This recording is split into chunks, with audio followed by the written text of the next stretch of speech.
Müğənni, prodüser Mədinə Məlik öz aramızda verilişində səsləndirdiyi fikirlərlə müzakirələrə səbəb olub. Sənətçi ailə və evlilik mövzusunda sərt mövqe nümayiş etdirib.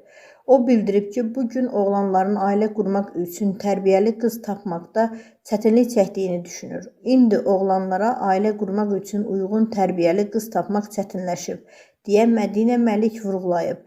Sənətçi daha sonra varlı ailəyə ərə getməyi əsas məqsəd seçən qızları da tənqid edib. Onun bu fikirləri studiyada fikir ayrılığı yaradıb və qızğın mübahisəyə səbəb olub. Proqram iştirakçıları məsələyə fərqli mövqedən yanaşaraq Mədinə Məliklə polemikaya giriblər.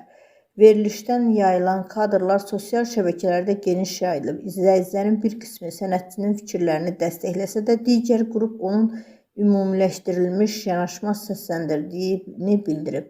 Mövzu ətrafında geniş müzakirələr davam edib.